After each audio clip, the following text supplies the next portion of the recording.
Harry Potter Chapter 10 Halloween.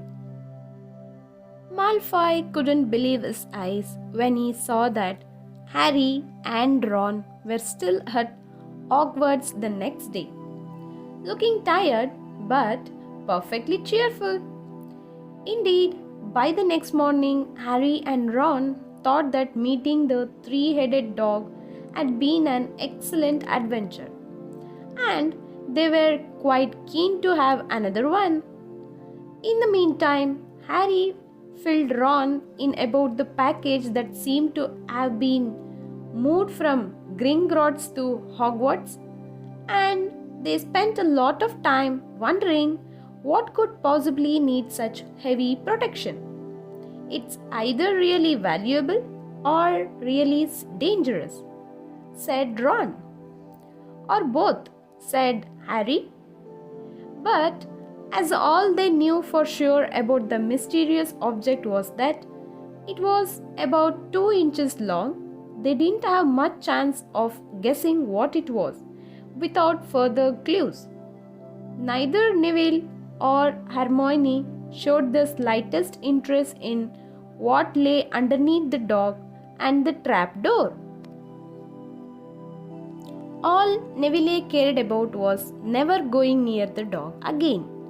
Hermione was now refusing to speak to Harry and Ron, but she was such a bossy know-it-all that they saw this as an added bonus. All they really wanted now was a way of getting back at Malfoy, and to their great delight, just such a thing arrived in the mail about a week later. As the owls flooded into the great hall, as usual, everyone's attention was caught at once by a long, thin package carried by 6 large screech owls. Harry was just as interested as everyone else to see what was in this large parcel, and was amazed when the owls soared down and dropped it right in front of him, knocking his bacon to the floor. They had hardly fluttered out of the way when another owl dropped a letter on top of the parcel. Harry ripped open the letter first, which was lucky because it said, "Do not open the parcel at the table. It contains your new Nimbus 2000. But I don't want everybody knowing you have got a broomstick, or they will all want one. Oliver Wood will meet you tonight on the Quidditch field at 7 o'clock for your first training session." Professor McGonagall, Harry had difficult hiding his glee as he handed the note to Ron to read. "A Nimbus 2000, Ron moaned enviously. "I have never even touched one." They left the hall quickly, wanting to unwrap the broomstick in private before their first class. But halfway across the entrance hall, they found the way upstairs barred by Crabbe and Goyle. Malfoy seized the package from Harry and felt it. "That's a broomstick," he said, throwing it back to Harry with a mixture of jealousy and spite on his face. "You will be in for it this time, Potter. First years aren't allowed them."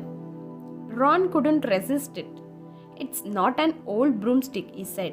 "It's a Nimbus 2000. What did you say you have got at home?" Malfoy, Comet 260? Ron grinned at Harry. "Comets look flashy, but they're not in the same league as the Nimbus. What would you know about it? Weasley, you couldn't afford half the handle." Malfoy snapped back. "I suppose you and your brothers have to save up twig by twig." Before Ron could answer, Professor Flitwick appeared at Malfoy's elbow. "Not arguing, I hope, boys," he squeaked. "Potter's been sent a broomstick, Professor," said Malfoy quickly. Yes, that's right," said Professor Flitwick, beaming at Harry. "Professor McGonagall told me all about the special circumstances, Potter, and what model is it?" A Nimbus 2000, sir, said Harry, fighting not to laugh at the look of horror on Malfoy's face. And it's really thanks to Malfoy here that I have got it, he added. Harry and Ron headed upstairs, smothering their laughter at Malfoy's obvious rage and confusion. Well, it's true, Harry chortled as they reached the top of the marble staircase. If he hadn't stolen Neville's Remembrall, I wouldn't be on the team. So, I suppose you think that's a reward for breaking rules? Came an angry voice from just behind them. Hermione was stomping up the stairs, looking disapprovingly at the package in Harry's hand. I thought you weren't speaking to us, said Harry. Yes, don't stop now, said Ron. It's doing us so much good.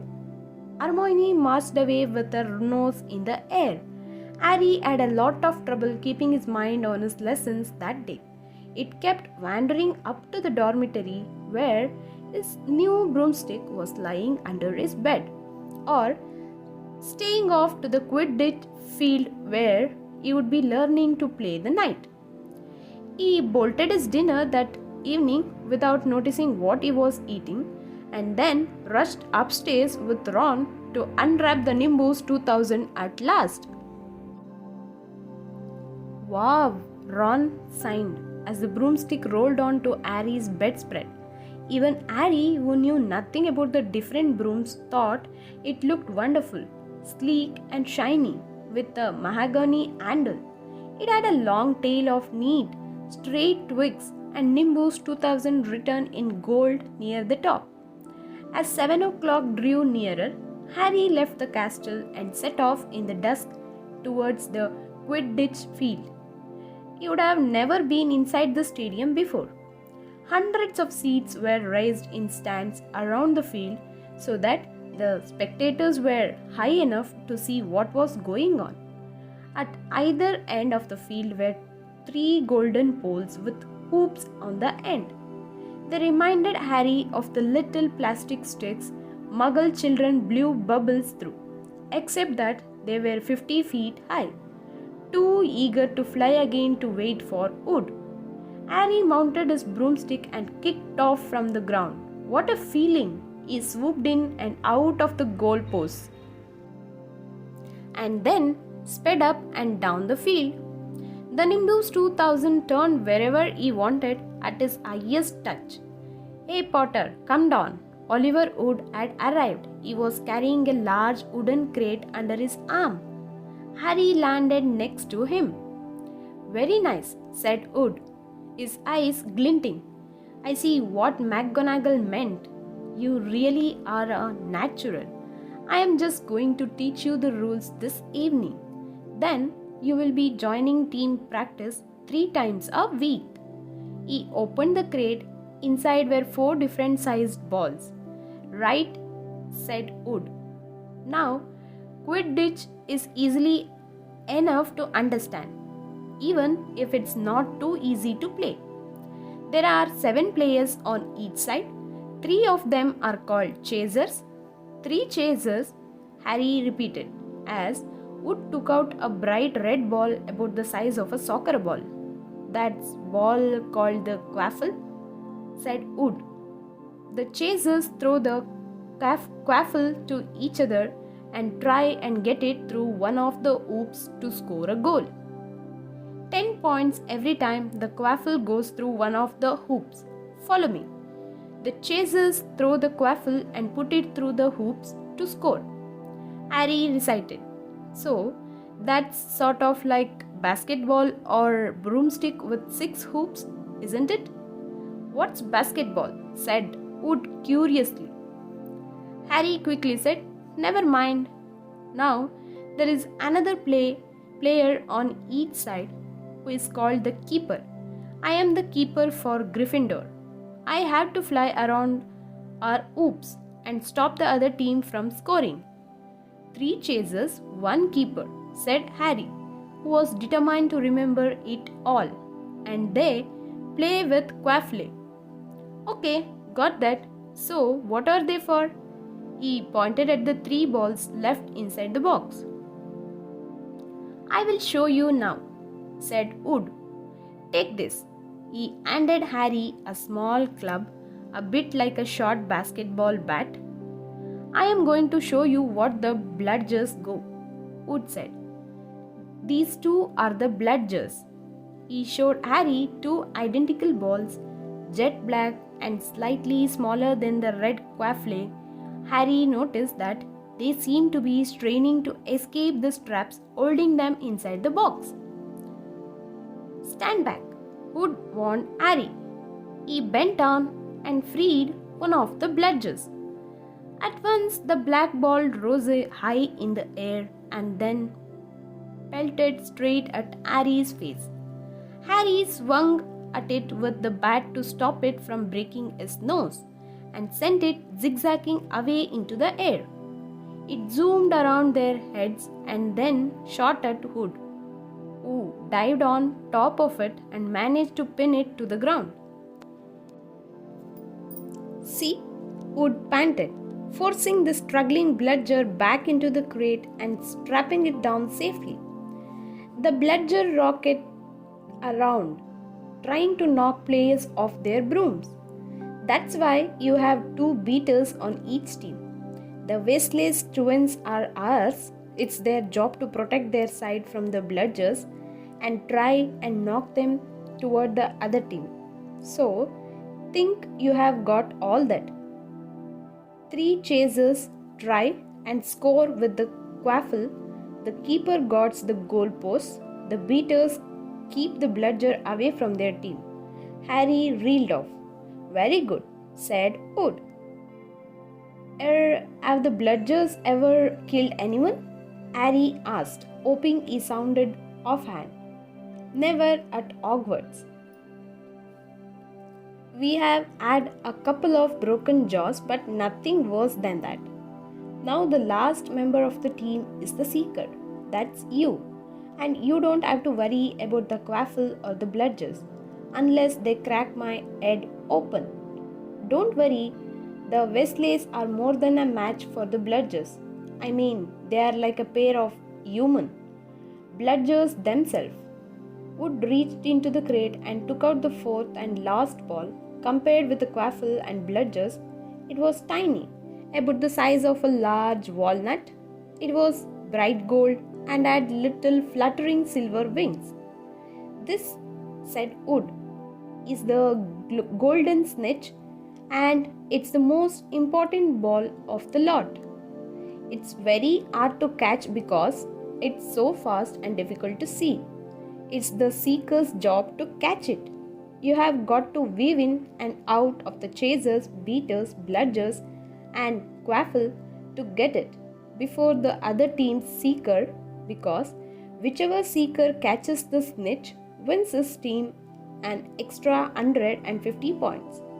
So they nearly always win. That's why Seekers get fouled so much. A game of Quidditch only ends when the snitch is caught, so it can go on for ages. I think the record is 3 months. They have to keep bringing on substitutes so the players could get some sleep. Well, that's it. Any questions? Harry shook his head. He understood what he had to do all right.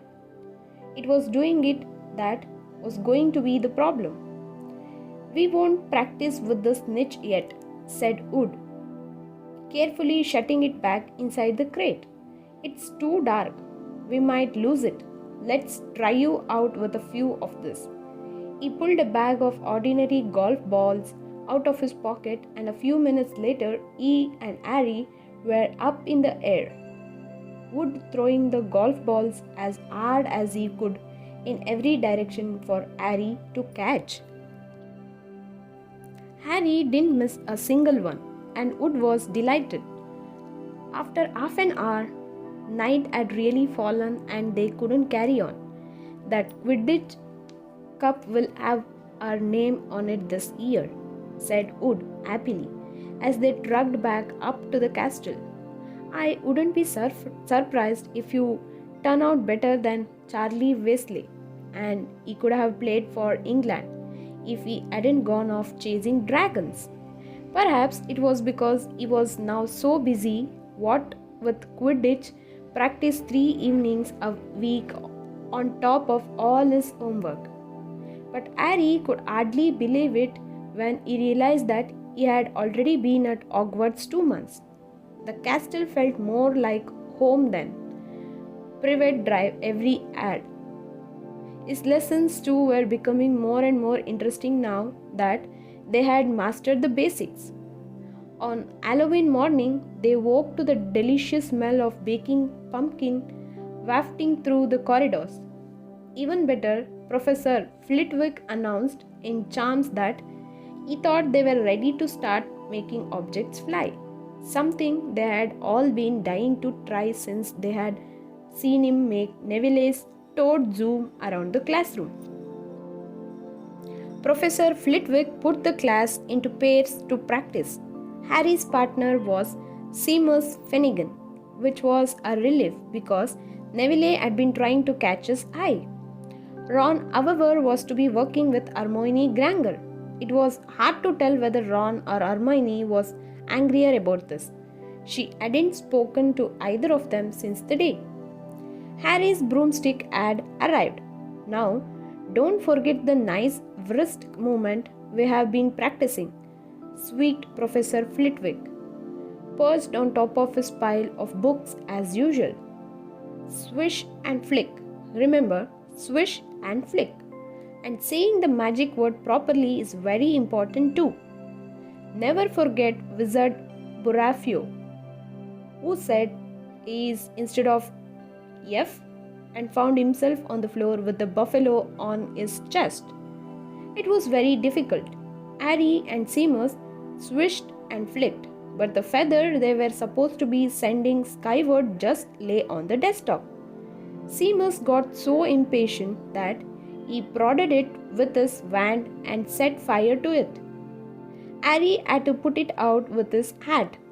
Ron, as the next table, wasn't having much more luck.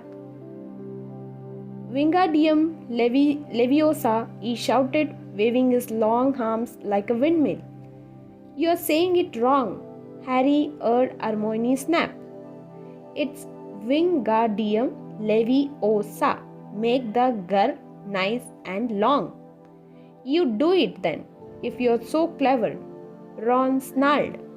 Hermione rolled up the sleeves of her gown, flicked her wand, and said, "Wingardium Leviosa." Their feather rose off the desk and hovered about 4 feet above their heads. "Oh, well done," cried Professor Flitwick, clapping. "Everyone see here, Miss Granger's done it." Ron was in a very bad mood by the end of the class. "It's no wonder no one can stand her," he said to Harry as they pushed their way into the crowded corridor. "She is a nightmare, honestly." Someone knocked into Harry as they hurried past him. It was Hermione. Harry caught a glimpse of her face and was startled to see that she was in tears. "I think she heard you." "So," said Ron, but he looked a bit uncomfortable. "She must have noticed she has got no friends." Hermione didn't turn up for the next class and wasn't seen all afternoon. On their way down to the Great Hall for the Halloween feast, Harry and Ron overheard Parvati Patil telling her friend Lavender that Hermione was crying in the girls' bathroom and wanted to be left alone. Ron looked still more awkward at this, but a moment later they had entered the Great Hall where the Halloween decorations put Hermione out of their minds. 1,000 live bats fluttered from the walls and ceiling, while 1,000 more swooped over the tables in low-backed clouds, making the candles in the pumpkins stutter. The feast appeared suddenly on the golden plates, as it had at the start of term banquet. Harry was just helping himself to a baked potato when Professor Quirrell came sprinting into the hall. His turban askew and terror on his face. Everyone stared as he reached Professor Dumbledore's chair, slumped against the table, and gasped, "Troll, in the dungeons? Thought you ought to know." He then sank to the floor in a dead faint. There was an uproar. It took several purple firecrackers exploding from the end of Professor Dumbledore's wand to bring silence. "Prefects," he rumbled, "lead your houses back to the dormitories immediately." Percy was in his element. "Follow me. Stick together, first years. No need to fear the troll if you follow my orders. Stay close behind me. Now, make way. First years coming through. Excuse me, I am a prefect. How could a troll get in?" Harry asked as they climbed the stairs. "Don't ask me. They are supposed to be really stupid," said Ron.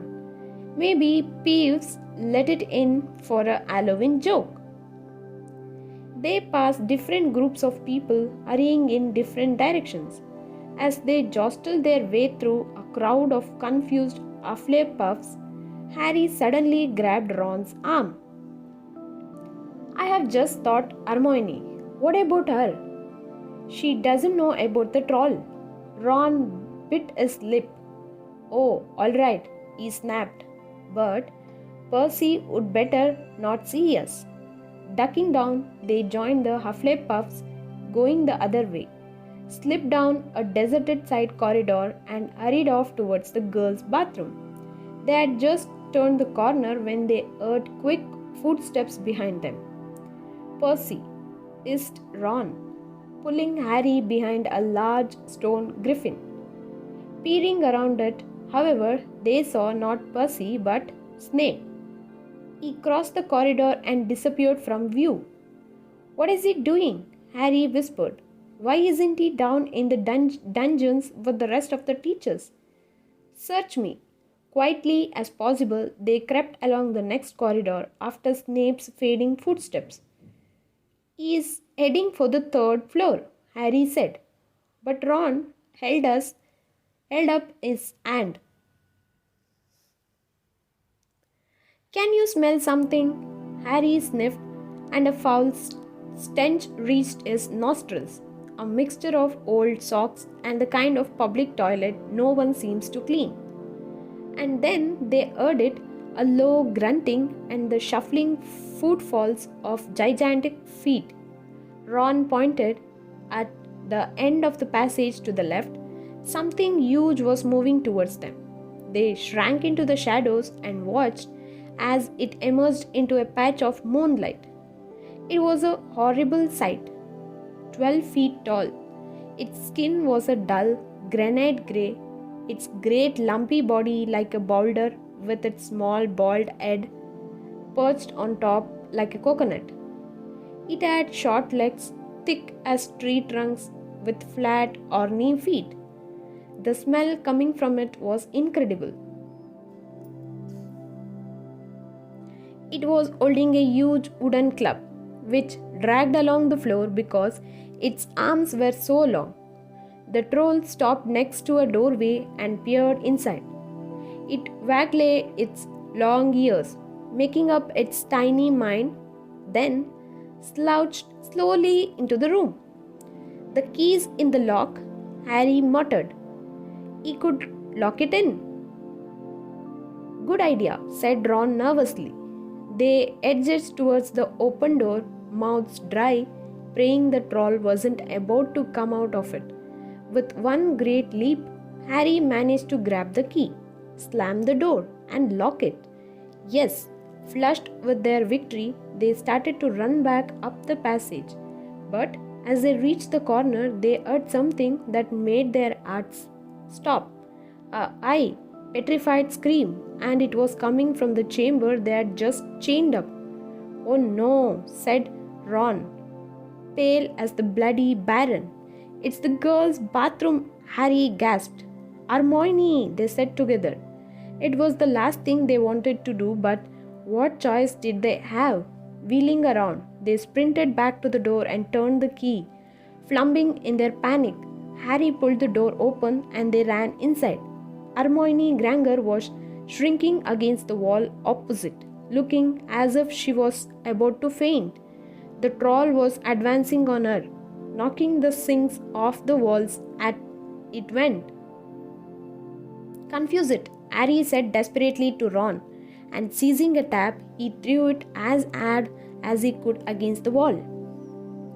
The troll stopped a few feet from Hermione. It lumbered around, blinking stupidly to see what had made the noise. Its mean little eyes saw Harry. It hesitated, then made for him, instead lifting its club as it went. "Oi, pea-brain!" yelled Ron from the other side of the chamber, and he threw a metal pipe at it.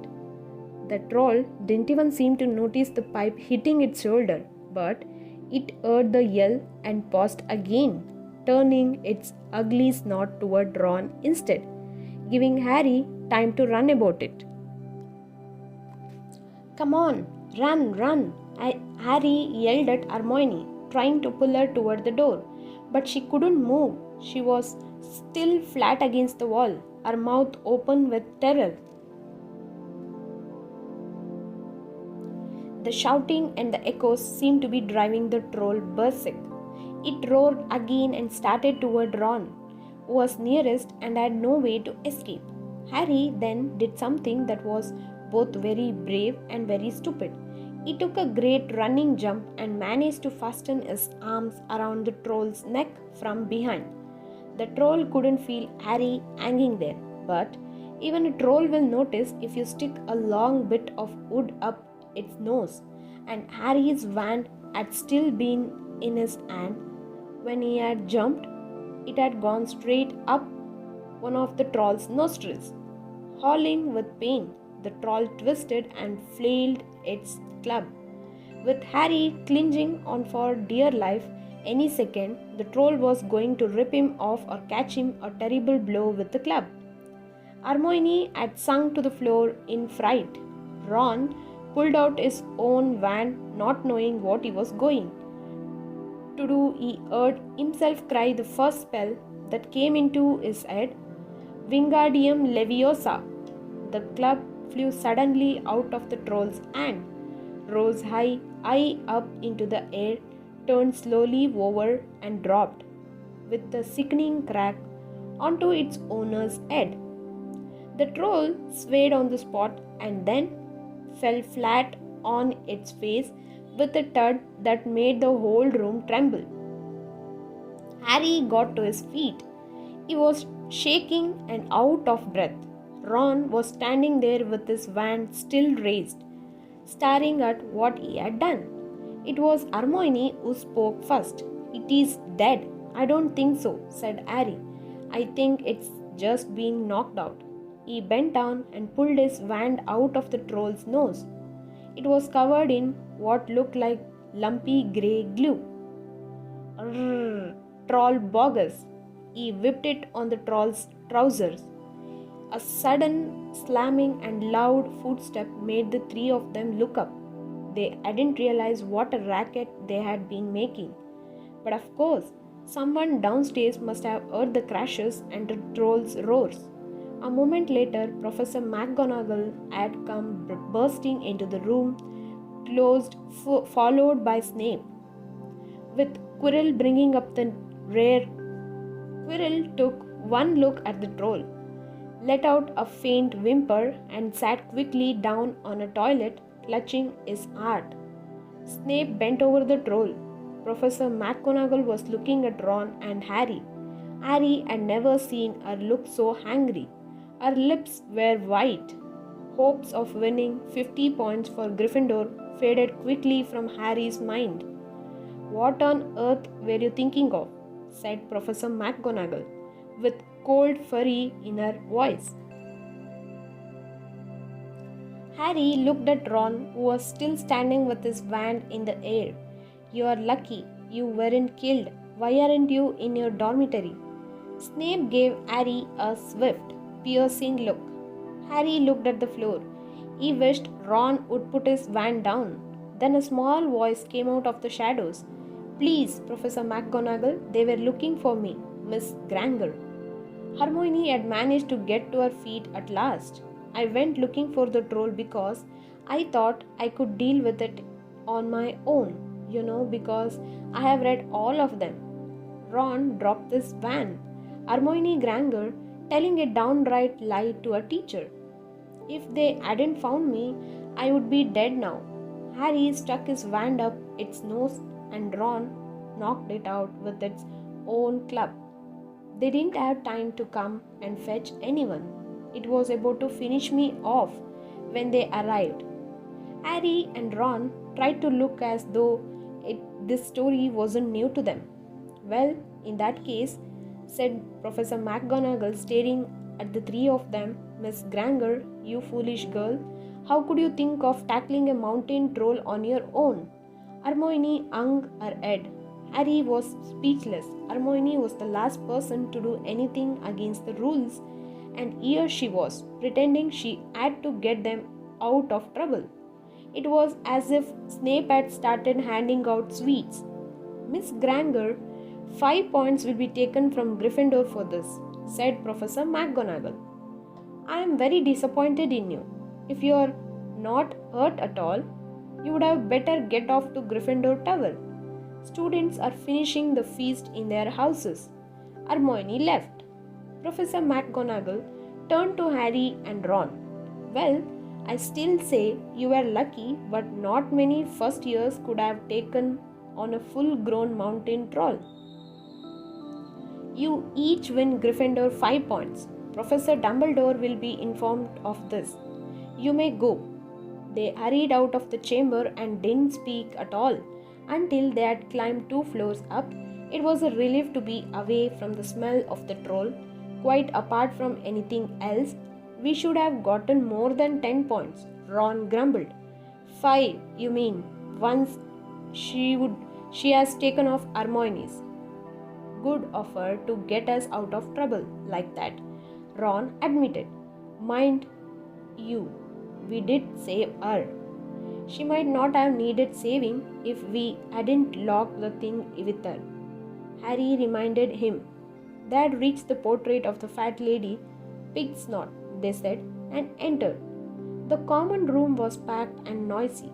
Everyone was eating the food that had been sent up. Hermione, however, stood alone by the door waiting for them. There was a very embarrassed pause. Then, none of them looking at each other, they all said thanks and hurried off to get plates. But from that moment on, Hermione Granger became their friend. There are some things you can't share without ending up liking each other, and knocking out a 12-foot mountain troll is one of them.